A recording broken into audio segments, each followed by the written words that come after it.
Function करना बंद कर देता है और जिसकी वजह से उनकी मृत्यु हो जाती है। इसीलिए इसकी भयावह स्थिति को देखते हुए चूँकि ये इतनी एपिडेमिक प्रोपोर्शन में बढ़ गई है, ये हार्ट रेट सेलिब्रेट किया जाता है। उसकी इम्पोर्टेंस यही है कि लोगों के बारे में अवेयरनेस इसके बारे में है।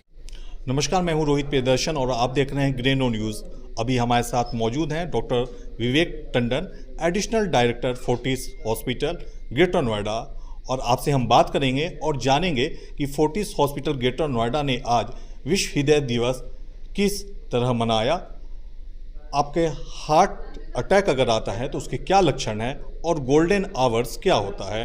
डॉक्टर टंडन, स्वागत है आपका ग्रेनो न्यूज़ में।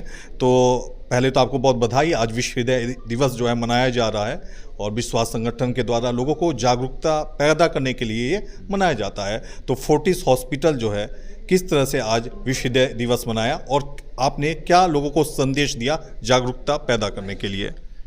धन्यवाद सुशील जी, ग्रेनो न्यूज़ की तरफ से, और विश्व हृदय दिवस की सबको बधाइयाँ। और विश्व हृदय दिवस ये जानने की क्यों मनाया जाता है, ये मनाया इसलिए जाता है क्योंकि अवेयरनेस लोगों के अंदर ला सकें हम लोग कि क्यों ये हार्ट डिजीज़ हो रही है और कैसे हम इनसे बचाव कर सकते हैं, ताकि आगे चल के इसका जो प्रेवलेंस है वो कम हो सके और लोग ये जान सकें कि उनके जो सिम्टम्स हैं क्या होते हैं और जो भी इससे डेथ होती हैं उनको हम किया जा सकते।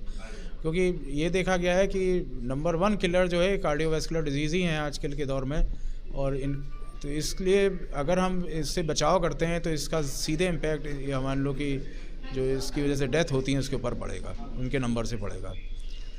अब ये जान लें कि ये विश्व जो हृदय से जो संबंधित रोग हैं वो होते क्यों हैं, तो उसके कुछ रिस्क फैक्टर होते हैं जिसकी वजह से हृदय रोग ज़्यादा पाए जाते हैं। तो वो रिस्क फैक्टर हम लोग को जानना बहुत ज़रूरी है, जैसे कि शुगर, डायबिटीज़ का होना, बढ़े हुए कोलेस्ट्रॉल का होना, हाई ब्लड प्रेशर का होना, स्मोकिंग करना, वज़न ज़्यादा होना, फिज़िकली इनएक्टिव होना, और जो है एज के साथ फिर ये देखा गया कि इसका प्रेवलेंस बढ़ने लगता है। दूसरा ये कि ये जानना बहुत ज़रूरी है कि इसके सिम्टम्स क्या होते हैं, क्योंकि कई बार ये देखा गया लोग अपने सिम्टम्स को इग्नोर करते हैं और फिर देर कर देते हैं अपने उसकी जांच करवाने में, और बहुत सी कीमती जो लाइफ है हम लोग लूज़ कर देते हैं। तो ये सिम्टम्स जानना बहुत ज़रूरी होता है। तो इसका मेन सिम्टम होता है कि चेस्ट पेन होता है, जो हमारी स्टर्नल बोन होती है उसके पीछे, और ये पेन दोनों छाती की तरफ फैलता है, एक बाहों पे या बाएं या दाएं या दोनों बाहों में ही आ सकता है। साथ में ये जबड़े की तरफ जाता है और पीछे नाभि के ऊपर तक पेट में जा सकता है, और दूसरा पीठ की तरफ भी जा सकता है।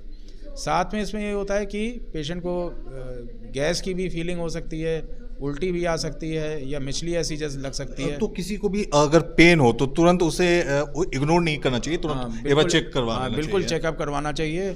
और कुछ भी अनयूजुअल सा सिम्टम है और जो कि जिसकी तीव्रता ज़्यादा है, ज़रा से भी ज़्यादा है, तो उसको इग्नोर ना करके तुरंत अपनी जा करके, और स्पेशली अगर जो हमने रिस्क फैक्टर बताया वो है, फैमिली हिस्ट्री भी इसमें बहुत ज़रूरी हो गई है कि अगर कई लोगों के होता है कि घर में फादर को या मदर को यंग एज में हुआ है, या ब्रदर या सिस्टर को, तो फिर ये ज़रूरी हो जाता है कि हार्ट डिजीज़ को सबसे पहले रूल आउट किया जाए और उससे जो डेथ हो रही है उनको बचाया जा सके। जी, मेरा प्रश्न, आज आपने कुछ वाकाथॉन वगैरह का भी आयोजन किया, तो उसमें कितने लोग शामिल हुए और क्या गतिविधियाँ हुई? इसी को जो आगे बढ़ाते हुए कि इसके बारे में हम लोग अवेयरनेस बढ़ा सके, तो आज एक सुबह हम लोग ने वॉकाथॉन का आयोजन किया था अपने हॉस्पिटल से लेके पूरा ग्रेटर नोएडा एरिया में, और उसमें कम से कम 150 लोगों ने पार्टिसिपेट किया। काफ़ी उत्साहित थे लोग और उनको बड़ा अच्छा लगा कि इस बारे में, और लोगों ने बढ़ चढ़ के इस पर पार्टिसिपेट किया और उसके बारे लोगों को बताया भी गया कि कैसे वो हार्ट डिजीज़ से बचा जा सके। जी, गोल्डन आवर्स का एक कॉन्सेप्ट है, वो क्या? हाँ, तो गोल्डन आवर का कंसेप्ट यही है कि जब भी पेशेंट को लगे कि उसका मेन उद्देश्य यही है कि पेशेंट जल्द से जल्द कैसे जा करके अपनी मेडिकल जांच कराए और जो भी उसकी ट्रीटमेंट है वो हासिल कर सके। तो जितनी जल्दी से जल्दी करेगा, तो इसीलिए गोल्डन आवर का पहले घंटे में जो ये देखा गया, जो किसी ने अगर अपनी ट्रीटमेंट करवा लिया तो ना केवल उसकी जान बचती है बल्कि आगे उससे जो कॉन्सिक्वेंसेज या जो कॉम्प्लिकेशन होने उससे भी बचा जा सकता है। और जितना हम डिले करते जाते हैं ट्रीटमेंट, उतना ही फिर हमारे कॉम्प्लिकेशन होने के भी चांसेस बढ़ जाते हैं और उससे मृत्यु होने के भी चांसेस ज़्यादा बढ़ जाते हैं। इसलिए गोल्डन आवर का ये कंसेप्ट बहुत ज़रूरी है और इसकी अवेयरनेस पब्लिक के अंदर ज़्यादा से ज़्यादा फैलाई जानी चाहिए। जी, ग्रेनो न्यूज़ से बात करने का शुक्रिया। तो आप थे डॉक्टर टंडन जो हमारे साथ रूबरू थे, और फोर्टिस हॉस्पिटल ग्रेटर नोएडा ने आज किस तरह विश्व हृदय दिवस मनाया, कैसे लोगों को जागरूक किया, इसके बारे में जानकारी दे रहे थे। और हमारी भी आपसे गुजारिश है कि जो भी डॉक्टर साहब ने बताया उसे आप ध्यान से अगर नहीं सुने तो एक बार फिर वीडियो देखें, ध्यान से सुने और जो भी उन्होंने कहा उसको जो है आप फॉलो करें। हमारी भी यही कामना है, आप स्वस्थ रहें, खुश रहें। रोहित प्रियदर्शन, ग्रेनो न्यूज़।